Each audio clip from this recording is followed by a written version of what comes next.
Vikings Weekly. Sound like it is. Telling it like it is.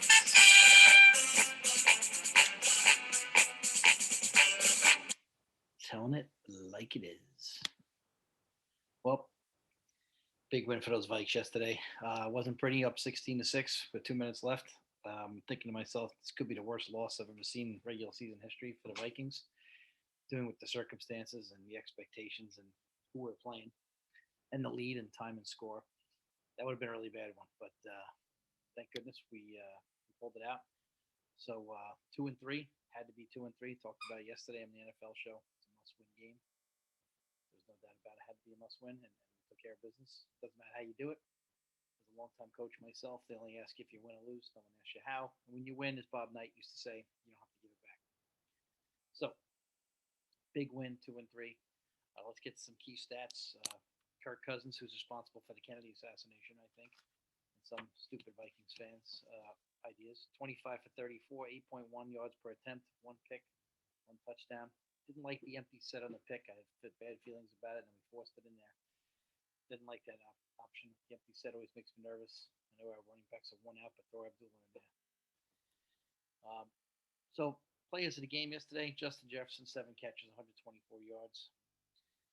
Madison, until the fumble, 25 carries, 113 yards, 7 receptions, 48 yards. So, proving that we have, again, two good running backs. And so, Madison's fumble is one of the worst fumbles I've ever seen. You know, in that situation, they're going to hold you up and they're going to make life miserable for you. You know you're going to hold you up there, and he gets the ball ripped out. And again, you could tell very few people you really understand the game when you watch these Viking fan boards. It's incredible. They think it's a goddamn video game, and I keep saying that, but it's true. They just think like, yeah, well, again, Madden. I threw the ball up there and it just worked out. Well, this ain't fucking Madden. This is a guy's livelihood. By the way, Lions running game yesterday pushed us around again. This has been a real weakness for us. 24 rushes for 108 yards. If I was them, I would have run the ball a little more, taken the ball out of Goff's hands a little more, but they didn't do that. The Viking defense as a unit was decent, but against the run, they were not. We were opportunistic, but I didn't think we were great. I thought we got some turnovers, but at the same time, we allowed a lot of third down conversions again. Not good. Just some tough situations there. We're getting pushed around again physically. Our offensive line, but again, the penalties, just too many penalties, stopping drives, and you say to yourself, well, the Viking offense didn't do this, didn't do that. Well, when you get penalties and put you in 1st and 20, it's very difficult. Again, yesterday, for the third time this year, Kirk took us down the field, put us in a chance to win the game. This time we finally won the game. First time Cook fumbled. Second time we had a missed field goal from Mr. Joseph. I like Joseph, so we'll get to that in a minute. But as far as Zimmer, fans after the game talk about firing Mike Zimmer. What decision did he make that was wrong? So let's talk about this for a second. First of all, most of you have never coached a day in your life. Second of all, most of you don't understand that if you make the right decision, and some decisions you can argue logically either way, and there are some that you just can't. But when a guy makes the right decision, I don't know what you'd like him to do strategically. And so what I mean by that is, let's just talk about this for a second. So you have a situation where fans are pissed off about conservative play call. Mike Zimmer doesn't call the plays. So again, he's not an offensive coordinator. He doesn't call the plays. When the best part of your team is your running game, you run the ball. So let's just talk about a couple of these plays that make this maybe a legendary collapse right there. First of all, let's start when we're up 16-6. We're up 16-6. You got a 49-yard field goal. I would have been all right there with him taking the field goal like he did, or I'd have been all right with them punting there. If you're up 10, they only need to get a mini score and a big score, as I like to refer to them. If you do hit the field goal there, they need 2 touchdowns. But if you miss the field goal there, you give them life. In my case, yeah, I can make an argument for Mike Zimmer kicking the 49-yarder. I was hoping he'd punt them in because their offense hadn't done crap all day. They only scored 6 points. They did move the ball on the ground. But at that point, they wouldn't be able to move the ball on the ground because the clock would not allow it. So I would have been all right with him punting them in there, maybe get them inside the 20 and playing defense. I would have been all right with that. But he didn't. And I can make an argument for his logic, too, to be up 13 and to go up 19-6. But then the kid who hit over a 50-yarder earlier, and then later, as we know, comes in and is short on a 49-yarder, which was really shocking. He must have hit some turf with his foot and popped it up a little too much. So that was a strange situation, but fans going ballistic over this decision. So you can make that argument for either decision. And if you can't see the logic in either decision, whether to punt it or kick the field goal, then you really don't know what the hell you're talking about. And you should stop watching sports because clearly you're lost. And next thing we get to is, we're running the ball, trying to run it out the clock. It's like 3rd and 7, and I put on the in the fan group to throw or not to throw, and then nobody answers. I'm putting this stuff up. I called this all the way through. Called the whole game right before it happened. I said, hey, you know, you throw or not to throw it. The Viking defense again yesterday was pretty solid. At that point, it's 16-9. It's 3rd and 7. You run the ball, and Madison gives it up. He gives it up on the 20. Now you're thinking, holy crap. And as I put this up again, right after that, if they score, they're going for 2. They're 0-4. You knew they were going to go for 2. Called it before it happened. Then they're at the 20. All right, they go down, they score. Now, is that on Mike Zimmer that Madison fumbles the ball? Last time I checked, Mike didn't get to carry that. I mean, I would have thrown it 3rd and 7, but I would have play action on 1st and 10. That's what I was hoping they would do. So we put ourselves in a tough 3rd and 7 situation. But with Jefferson and Thielen out there, I probably would have thrown the ball, but I have no problem with him running the ball and making him use a timeout. But that's not what happened. We fumble the ball on 3rd down, so then the clock stops because it's a change of possession. So we don't even get to A, make him use a timeout, B, take 40 more seconds off the clock. We didn't even get to do that. So that's a real problem. So now they got the ball at the 20. You know they're going to go for 2. But I have to tell you, Kirk Cousins again, with no timeouts, basically. All right, we got 2 timeouts, but then we come down 1 timeout, basically. We throw the ball 27 yards, I think, and then 27 more yards, or 37 yards. We get the ball in the field goal range, 50-plus yarder. Joseph hits it. Okay, so here we are as Viking fans. We had a couple of timeouts left, and Kirk takes us right down the field. So, and people say, well, the play calling was conservative. Not in that last drive, it sure as hell wasn't. But when the best part of your team, Cook, Madison, and our offensive line clearly blocks better for the run than the pass, because Kirk a couple of times yesterday running for his life. Yeah, we took a couple of shots deep and it didn't work out. But a couple of penalties really stalled our drives too. So if you want to get pissed off and say fire Zimmer after a win, I think you're out of your mind, first of all. I mean, so yeah, that's a crappy. If we would have lost that game, they probably would have fired him. And this is a win-lose business, and I understand that.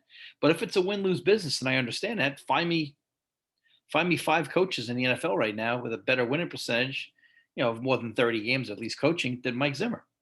All right, McVay probably does. Obviously, Belichick does. Andy Reid does. That's 3. I mean, Mike McCarthy hasn't been good in years. He sucked in Green Bay for years, winning with only going to one big game with Aaron Rodgers, basically. But Dallas has had a good year this year. But last year, I guess you guys would have fired him. So let's think about these divisions here. I mean, Tampa's coach, obviously, he's had some winning seasons, but he's also had some losing seasons. Mike Tomlin. So Mike Zimmer's 15, 16 games over 500. But I guess that's not good enough. So, hey, would that have been a bad loss? And you could understand if they fired him? Yeah, I guess the head coach gets the blame, and I understand that. But Mike Zimmer's not the offensive coordinator. But maybe he's telling him to run the ball first, which I understand because that's the best part of our team. The bad news about that is we do have Thielen and Jefferson out there, which makes us really attractive team to pass. And Thielen dropped the ball yesterday. That was a bad one. So that stopped the play, stopped the chance to score possibly. Like I said, some more bad penalties. Refs are killing us on some penalties. The pitch on 3rd and 1 just kills you. You're going to get a first down there. It's a play on the total opposite side of the field, hands to the face or illegal. Actually, no, that was a legal block in the back, but the ball's totally away from it. As a former football ref, the rule is if it's not near the play, we don't call it. It has nothing to do with the play. But again, referees like to be known these days. So you just don't know what the hell's going on. But moving forward, next week, huge game, another must-win game, only because it's the Panthers and they're a game ahead of us. Now, we're 2-1 in the conference. That's one of the first tiebreakers with multiple teams. Now, there's an extra playoff spot this year. There's 7 teams that get in this year, not 6 from each conference. So if we could win next week, we're 3-1 in the conference, and we've caught the Panthers. Right? Panthers are already 1-2 in the conference. We could bury them, basically. Now, you got to go on the road. Sam Darnold looked like the old Sam Darnold here in New York here, threw 3 picks yesterday. We've taken care of the ball, except for Madison yesterday with that one play. It was unbelievable. But hopefully we get Cookie back and we run the ball and we can throw the ball. I don't know why we don't use play action more. I mean, when we go play action, our guys are so open. It's frightening. We're so open in the middle of the field, but we're just not using that enough. And with our running game, it would definitely makes sense. And with Jefferson's ability to go deep in Thielen's hands, it should be done. So you have to say to yourself, we get to win this game. Basically, strength of schedule is going to be rough for us going forward. But at the same time, we win this game, we'd be 3-1 in the conference, and we get back to 500. Now, our schedule's really rough. We got Dallas after that, but I think Dallas's defense stinks. I think it's a little bit of a paper tiger. Giants were tied yesterday, missing half their team with Dallas. But then again, every week is totally different. But at the same time, I don't know. By the way, Chris Carter today.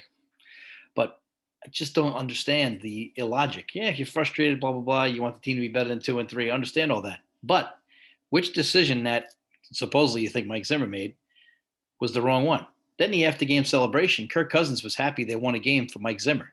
If you've ever been around sports and competed, if your coach is on the hot seat and he wins, you know in the media all week that Kirk knows that Mike Zimmer's been getting killed. He was happy to get one for the guy, maybe take him off the hot seat for a couple of days. But fans on these stupid fan groups, oh, I don't even count this as a win. Well, nobody gives a shit if you count it as a win because they won the fucking game. So now they're 2-3. So you'd rather than be 1-4. Another guy writes, oh, I don't even know why they're piling on. They act like they won the NFC Championship. So they shouldn't pile on the kicker after that kick? I mean, dude, what is wrong with these people? Those people who are only happy unless they're miserable? I mean, good God, they're only happy if they're miserable. I mean, I just wonder what the hell these people are thinking. So which decision is the wrong decision there? First of all, Mike Zimmer's not the play caller. He doesn't call the offensive plays. So which decision is the wrong decision? Madison fumbling the ball, that's Mike Zimmer? Yeah, I would have punted him in, but he went for 49-yard field goal. You can understand either decision. Either decision is acceptable and you can argue it. It's not like some of the other decisions where on 3rd and 1 we'll throw a 40-yard pass. Those over the years have been questionable. But again, not the offensive play coordinator, but play caller. But at the same time, running game is the best part of our game. And again, yesterday, 25 for 113 for Madison. That's pretty good numbers. People just hate running the ball. And again, I swear to God, I think it's a video game. It's not a video game. It's not. So we move the ball pretty well, decent amount of first downs, but at the same time, a couple of penalties, stalled drives, and things of that nature. So, but next week, we got to find a way to get this game with the Panthers. Again, unfortunately, when you start off 1-3, the season's kind of up against it, and these conference games are extra important. So if you can get to 3-1 in your conference, that would be huge because again, when you have multiple teams fighting for a playoff spot, if you have 3 teams or more fighting for a playoff spot, conference record is the first thing. Okay, because they're all not going to. The odds are they're all not going to have played each other head to head. So it's very important that you get these conference wins. And the Panthers, like I said, are 3-2. Them and the Broncos both come back to the pack after 3-0 starts, just like I said on my weekly show. I'm telling it like it is, my Pro Football Weekly show every Sunday morning. It's out there, iTunes, Spotify, YouTube, Instagram, Facebook, Twitter. But again, so this game yesterday, it's a great win. We played like crap. We tried to give it away, but we played good for most of the game and then played like crap late. But again, those decisions, you had to have everything go wrong, and we still won the game. So maybe that's the break we need. Maybe that's the break to get us started, but we'll find out quick because the Panthers, obviously Christian McCaffrey is the key to that team. But we got to see. Sam Darnold blew a big lead yesterday. It was either 15-6 early in that first half and really didn't do much after that. And they wound up only scoring 3 more points. Viking defense has got to get more tough on the run. So McCaffrey doesn't run all over the place on us. They do have a couple of burners down the sideline there and on the Panthers for their wide receivers. But, our defense as a whole played pretty solid. But at the same time, our run defense has not been great. We were opportunistic with turnovers. So I wouldn't give us an A+. I'd give us like a B. Because even though we got turnovers, we just not stopping the run. That's a big concern going forward, especially with Christian McCaffrey. But if we can get back to 3-3 next week, we'll be in great shape. 2-4, we'd pretty much be in deep crap again because at that point, the Panthers would be 2 games ahead of us and they'd have a head-to-head tiebreaker on us, and that would mean like a 3-game lead. Their conference record would only be the same as ours, but still, we need to continue to find a way to win these conference games. And believe it or not, we're 2-1 in conference, and that's what matters right now. So we need to keep pushing the ball down the field once in a while, taking that shot. And I think we're going to be right. We've got to get Conklin back involved a little more. Two weeks ago, he was huge. And, Russell Wilson's out for a while, so hopefully they'll suffer, get them out for our back. Bears 3-2, surprising win yesterday. The Raiders just did not play well. I was surprising that the Bears went out there and got that win. That's going to hurt us a little bit. I was counting on the Bears losing that game. So right now we're in 10th place, and 7 teams make the playoffs. So that's a little daunting. But some of those teams, like the Deadskins, they're 2 and 3. They rank them ahead of us because their strength of schedule right now. So you guess the Lions' strength of schedule brought us down, even though we've played a really tough schedule. But I'm hoping that we can be solid going forward and find a way to get this Panther win. So again, that's it for Vikings Weekly. Got to get a win here. I'm telling you, like it is versus the Panthers next week. iTunes, Spotify, YouTube, Instagram. Give us a listen on NFL show. Go Vikes.